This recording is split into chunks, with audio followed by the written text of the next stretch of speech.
Recording it right now. All right, all right, guys, welcome, man. It's been a while. I'm looking forward to this. Sherry, hello. Uh, Leo, just want to give you a quick announcement. Leo got another contract, so Wow. let's give him Nice. Nice. with Leo, that. way to Yes. go. Thank you, And guys.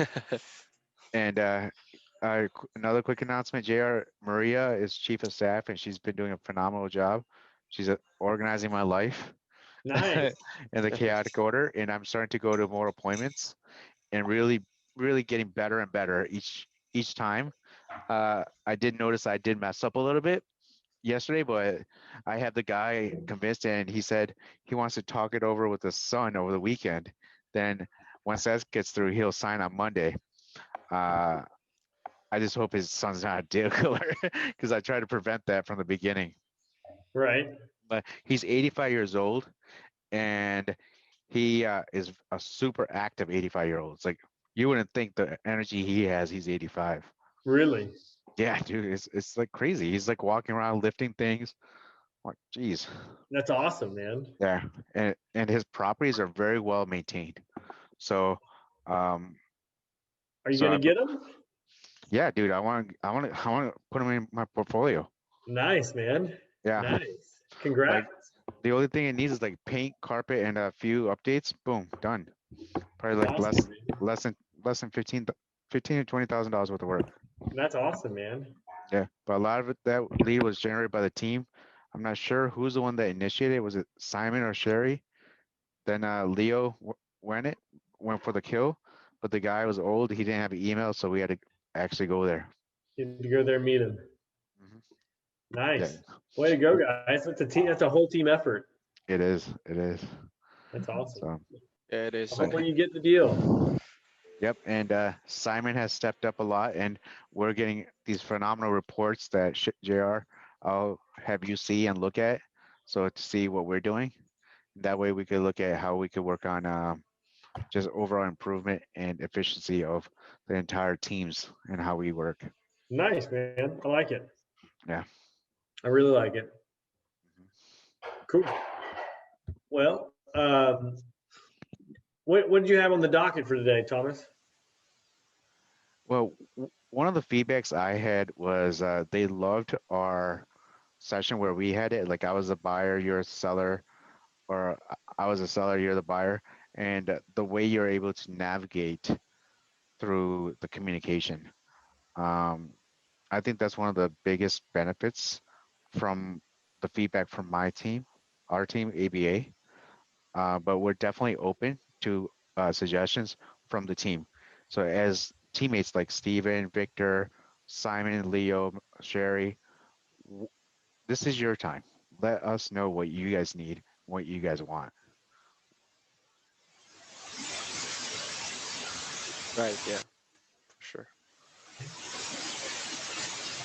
Very loud. I know. Um, Nobody volunteer at once for to have some kind of thing going on. But do you guys want to do role plays? Do you guys want to do? How would y'all want to take this? You want to talk about talking to sellers and motivations and how to get better motivations, or Yeah. Hmm. Or maybe more of like objections, Pietro different. loves objections. Yeah, for me personally, I wanna share how you really uh get for the kill smoothly, JR. But I know that for my team, it's not gonna be applicable yet since most of my team are code calling. So yeah, maybe we could just that's for me personally. If you're gonna ask me what I want to know on this training that we have, but yeah, yeah, let's do maybe objections first. So for everybody to know more about.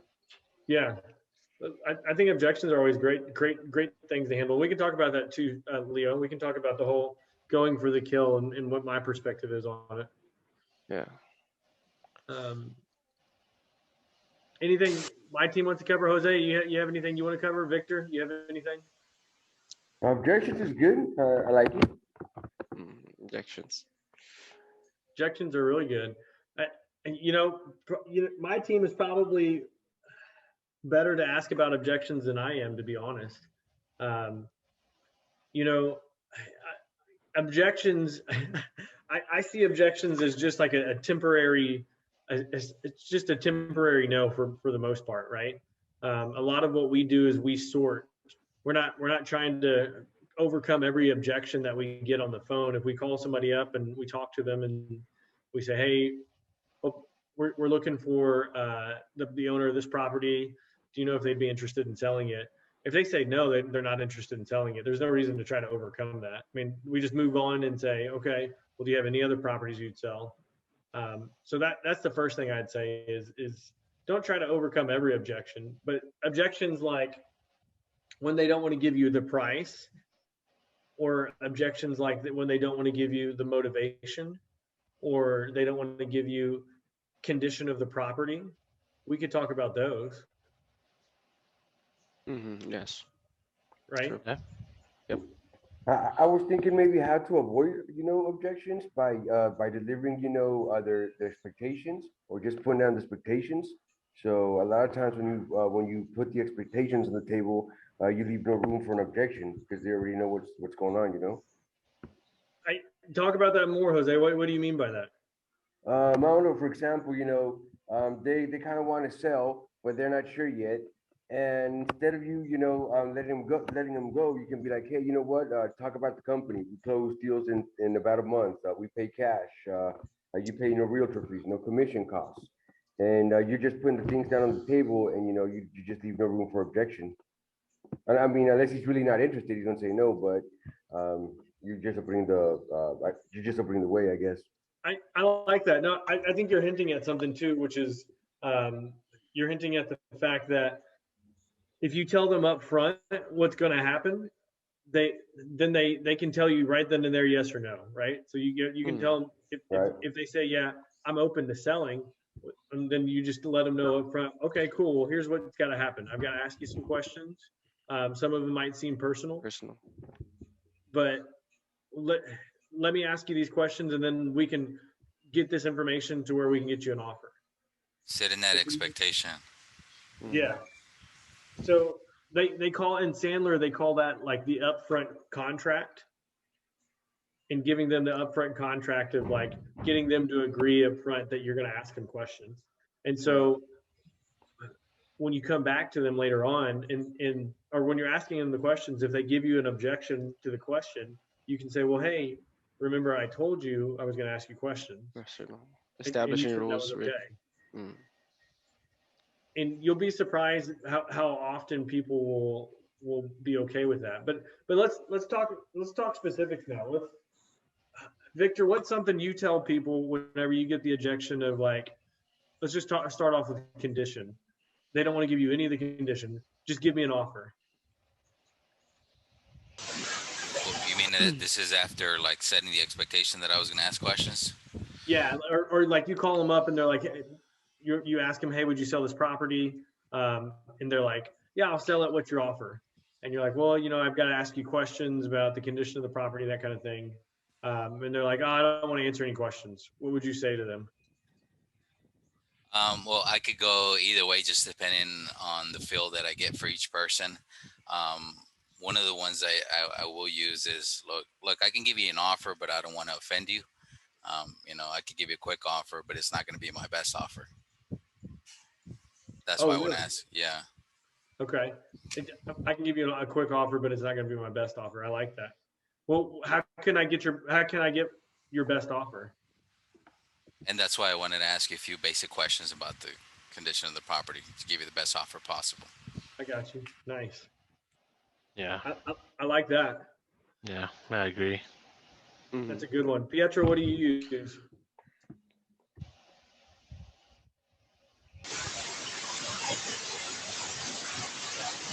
Something's going on with Pietro's mic. I don't know what's going on there.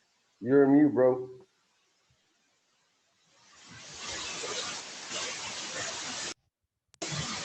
No, he's not on mute. Something's wrong. This is Joe. Whenever they say something like that, I usually be like, hey, you know what? I'm a man of my word, and I really would hate to give you an offer now, do some due diligence, and have to come back and give you, a different offer. Whatever offer we provide is what we want to stick to. And I don't want. That's why I want to give you an offer at the moment. And if they get too crazy, I just lowball If it gets too crazy, I just see if there's any Yeah. interest there. Just whatever Zillow says, just cut it in half. them. Right, yeah.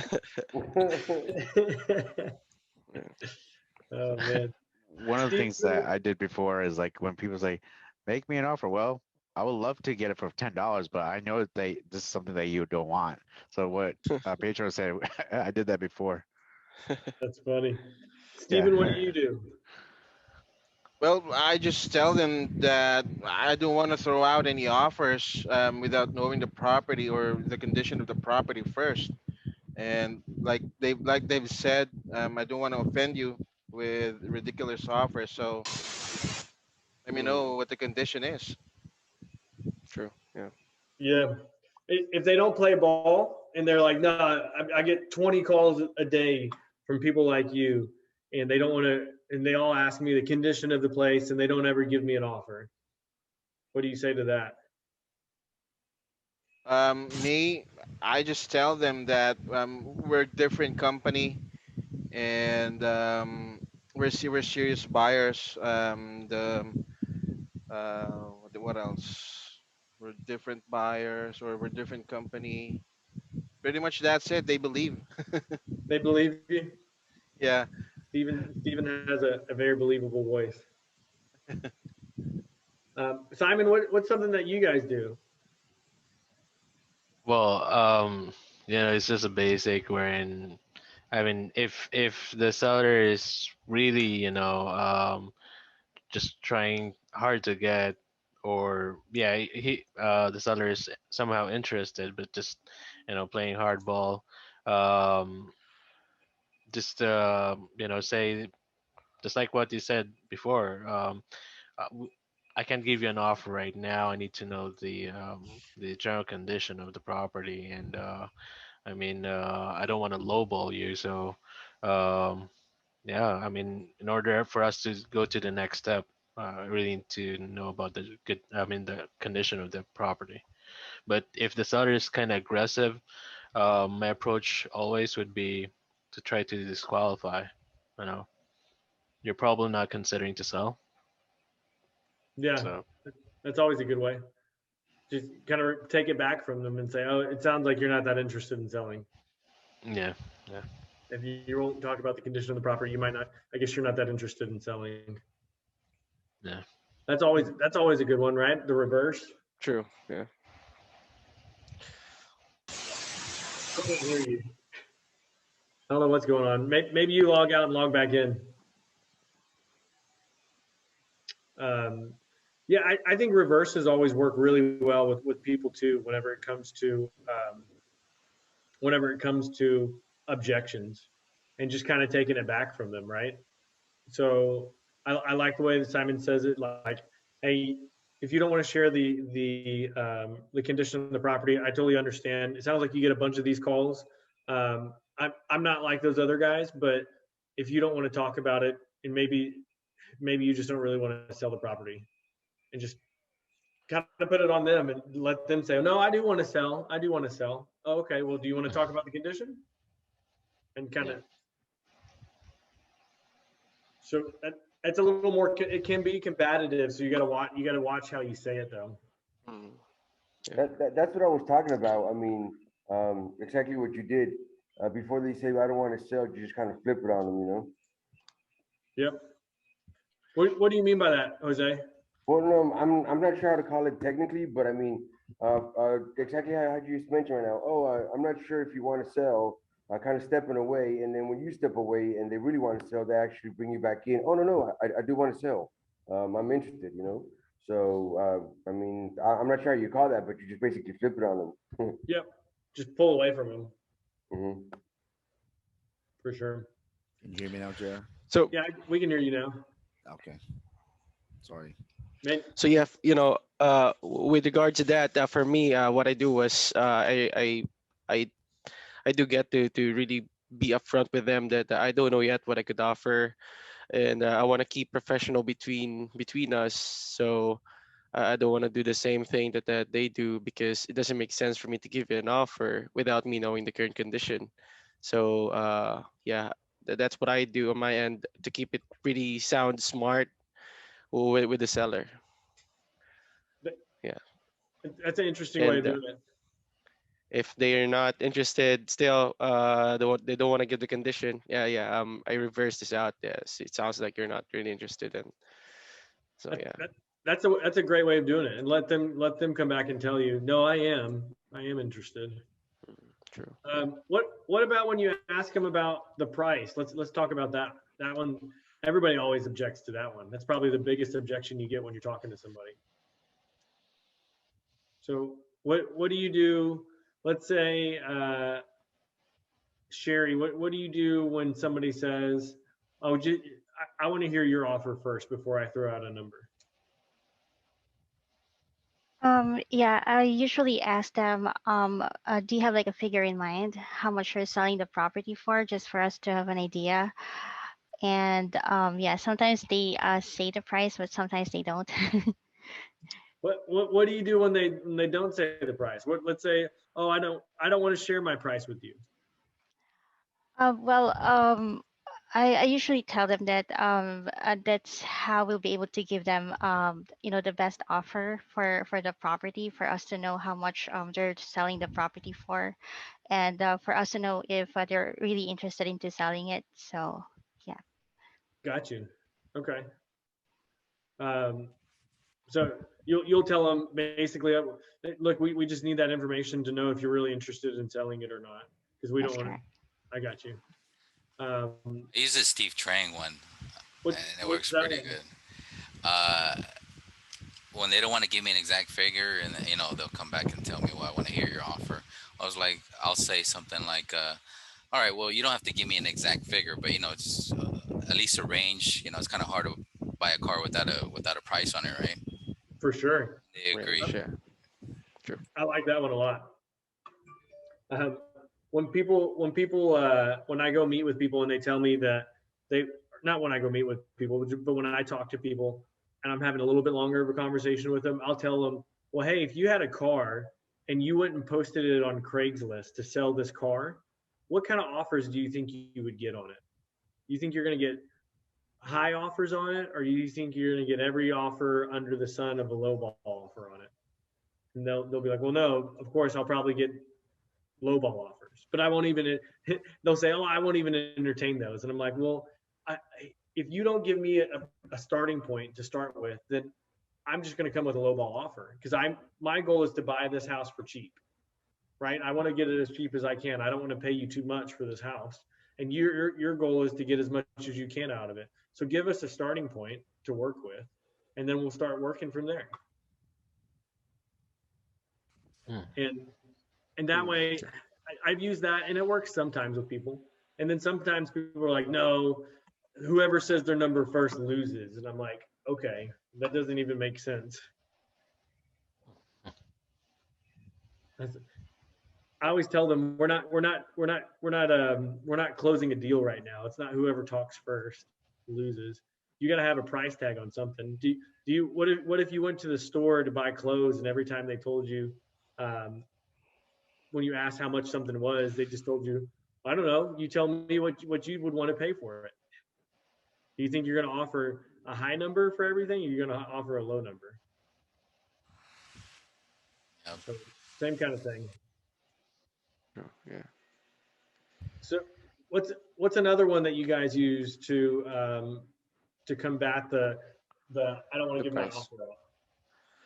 Yeah, for me, I usually do ask if how much do the properties out there in your neighborhood go for, that was been sold recently, so I could see the range at least, because yeah, yeah, yeah. That's why I usually ask if they really don't want to give the offer, the I think price. that's a great idea. I like that, Leo. You ask him. I mean, you don't have to give me a. Well, do you know what houses are selling for in your neighborhood? That way, you're taking their house out of it, but maybe they're going to give you an indication of what they're thinking, Yeah. right? And then you could ask them if they say something like, "Oh, they're selling for 100 to 120."